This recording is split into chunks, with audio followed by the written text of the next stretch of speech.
Assalamualaikum warahmatullahi wabarakatuh. Selamat pagi menjelang siang Ibu Herwinta dan teman-teman semua. Perkenalkan, nama saya Ratu Nisa Syifa dari Prodi Kimia Fakultas Matematika dan Ilmu Pengetahuan Alam.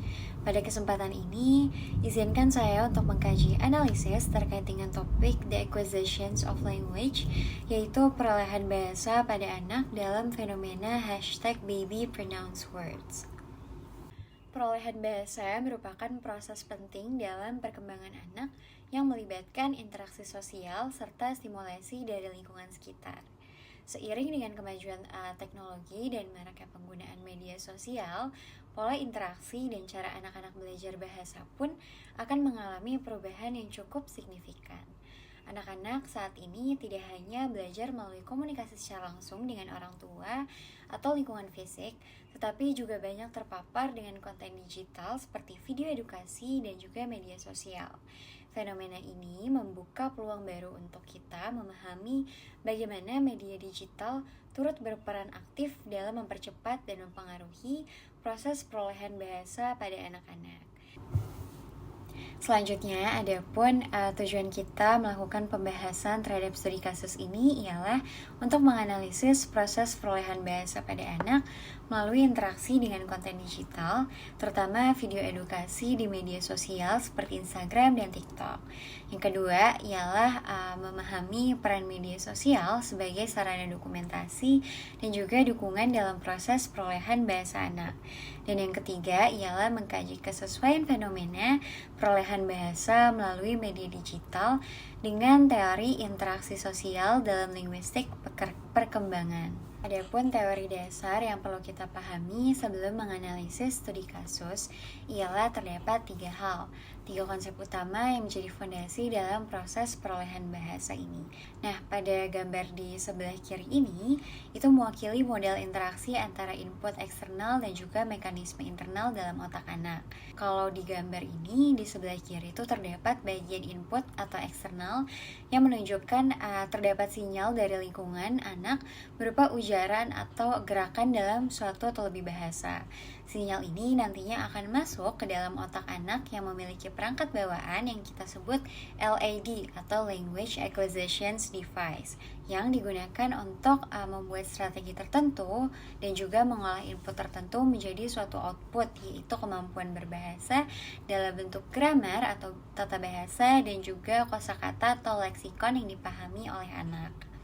Nah, kalau kita bahas dari peran pertama yaitu peran input lingkungan atau positive evidence, anak belajar bahasa dengan cara meniru kata-kata yang mereka dengar dari orang tua sekitarnya. Misalnya, anak sering melihat video edukasi dengan kata-kata sederhana, maka dia akan lebih cepat mengucapkan kata-kata tersebut karena mereka mendapatkan contoh ucapan yang jelas dan lebih mudah dimengerti. Inilah yang disebut dengan positive evidence, yaitu contoh ucapan yang benar dan bermakna yang membantu anak memahami sebuah kosakata baru. Nah, selanjutnya untuk poin yang kedua yaitu predisposisi biologis dan language acquisition device. Nah, otak anak kan tadi sudah dibekali modul bawaan atau language acquisition device yang memungkinkan mereka untuk secara otomatis menangkap dan memproses input bahasa. LAD ini berfungsi berdasarkan prinsip grammar yang universal, yaitu seperangkat aturan umum yang dimiliki manusia untuk memahami struktur suatu bahasa. Dengan demikian, anak tidak perlu diajarkan bahasa secara eksplisit, melainkan input dari lingkungan hanya berperan sebagai pemicu aktif yang akan mengaktifkan kemampuan bawaan tersebut agar dapat berkembang secara optimal.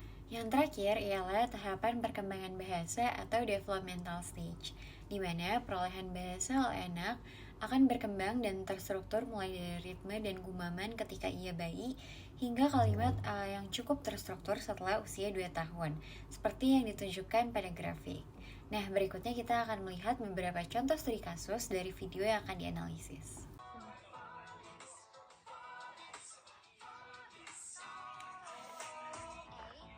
A. B. Ball. B. C. Car. D. Dog. D. E. Elephant. F. Fan. Apple.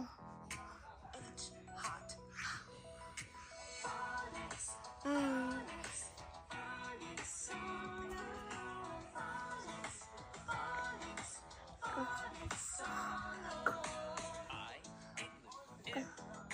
J, jump. J, K, kite.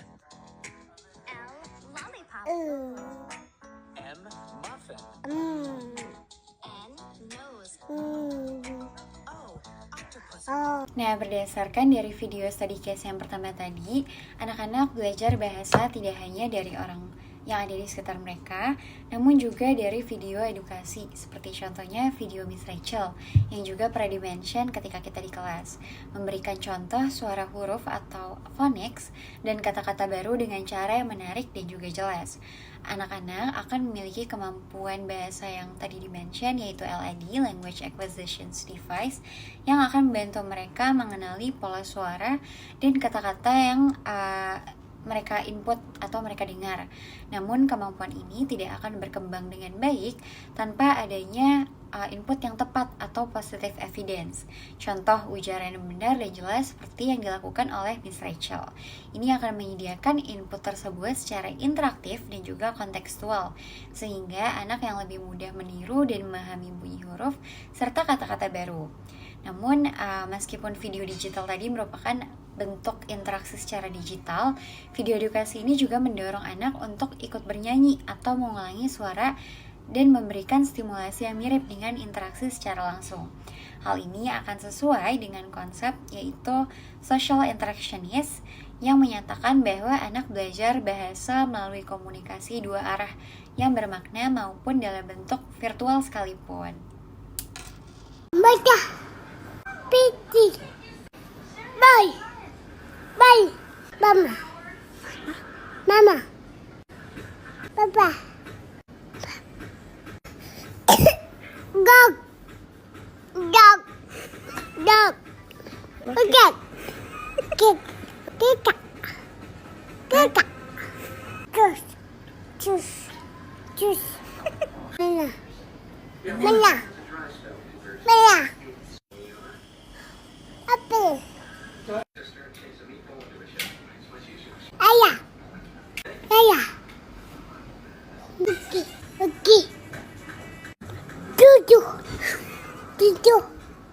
Tutu. Nyanyi. Baik. Wish. Wish. Wish.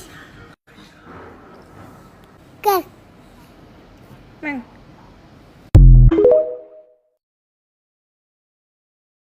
Nah, kalau pada studi kasus yang kedua ini, dalam proses perolehan bahasa, interaksi sosial baik dengan orang tua atau pengasuh juga sangat penting karena mereka berperan aktif sebagai fasilitator yang memberikan dukungan berupa scaffolding dalam Zone of Proximal Development atau ZPD, yaitu bantuan yang tepat agar anak dapat belajar dan mengembangkan kemampuan bahasanya secara optimal. Ketika orang tua menunjukkan gambar-gambar tadi sambil menyebutkan kata, nanti anak-anak akan bisa menyebutkan atau menerima input multimodal yang tidak hanya dari suara atau auditory input, tetapi juga dengan rangsangan secara visual melalui gambar atau objek nyata, seperti yang dicontohkan pada studi kasus. Input visual ini dapat membantu anak mengaitkan bunyi kata dengan makna yang lebih jelas, sehingga mempermudah proses pemahaman dan juga pengucapan kata-kata. Video yang diunggah dan viral di media sosial dengan tagar Bibi Pronounce Words itu juga tidak hanya berfungsi untuk dokumentasi pribadi dari si ibu, tapi dia juga sebagai fasilitator sosial yang nantinya akan memperkuat proses pembelajaran bahasa anak melalui komunitas online seperti beberapa orang tua lain yang juga ingin mengajarkan anaknya beberapa kosakata tambahan baru yang secara kolektif akan memperkuat stimulasi bahasa dan juga motivasi dalam mendukung perkembangan bahasa pada anak. Kemudian setelah kita menganalisis beberapa studi kasus tadi, kita dapat menarik kesimpulan di mana perolehan bahasa anak dapat terjadi melalui interaksi antara kemampuan biologis bawaan seperti LED dan input linguistik dari lingkungan yang memberikan positive evidence. Teori social interactionist juga menekankan bahwa interaksi sosial baik secara langsung maupun dengan media digital itu dapat menyediakan stimulasi penting bagi perkembangan bahasa, maupun dukungan orang tua dalam zona perkembangan proksimal atau ZPD juga dapat membantu menginternalisasi bahasa secara efektif, sehingga proses belajar bahasa menjadi lebih optimal dan adaptif seiring dengan perkembangan teknologi.